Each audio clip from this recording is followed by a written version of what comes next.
My name is Faviola Camacho, and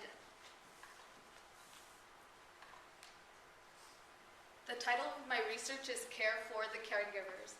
And I was initially intending to do full research, but due to my IRB approval being so recent, I was unable to do so. So I've provided for you a proposal.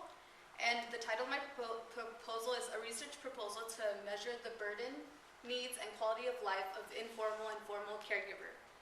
And like I've said before, my name is Fabiola Camacho. I'm a psychology major, and my faculty mentor is Brian McNair, and he's stage left.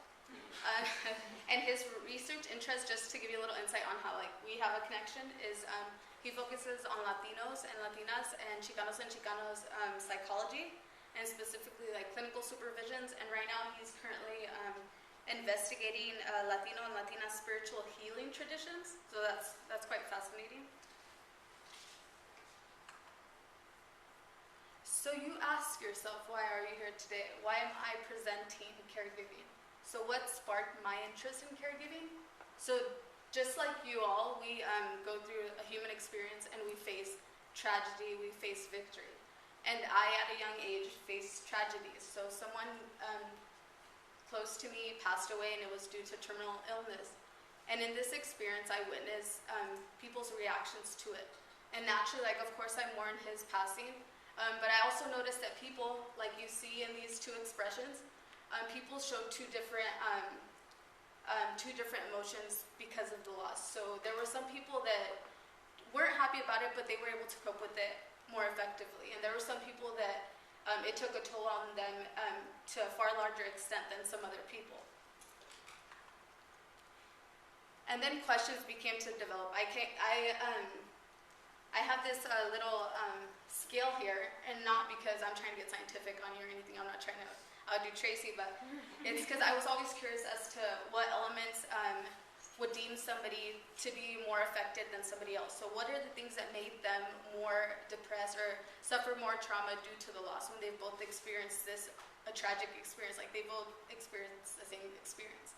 So as you have the little machine work here, this fostered questions, and I'm very inquisitive, so I question a lot of things, and usually I seek answers. And in this research, I've sought some answers and find some things that I think are very useful, and so I plan on presenting them to you. And this is so you guys can be like the doves and explore the mechanisms and the things that are useful in helping you, if you were ever to suffer a loss, to cope with it effectively and be like the happy person and be able to go on with your life. So before we begin, I must clarify, so there's two concepts that I will be using a lot. So I will be referring to informal and formal caregivers.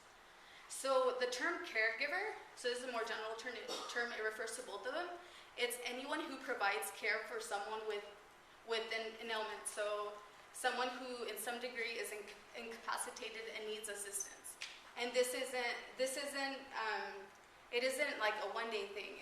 They need you every day, and it's as invasive as you showering them at time, because physically they're unable to do so. So you're very involved.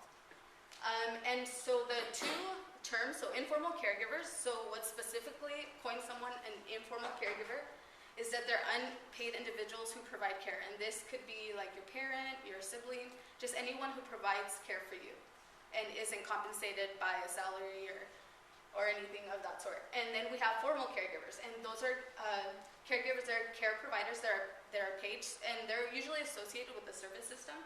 So you have in hospice and caregivers there that are paid. And usually, and in most cases, how when you're formalized, a formalized caregiver, a formal caregiver, you must be accredited to be a part of an institution. So you must either receive a bachelor's or go through the training that it takes for you to be formalized into an institution.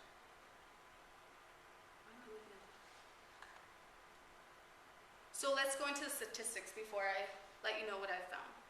So in the statistics, and these are the statistics from the LA Caregiver Resource Center, and they're national in scope, so they're very representative of us, of the U.S. And they're from the 2005 California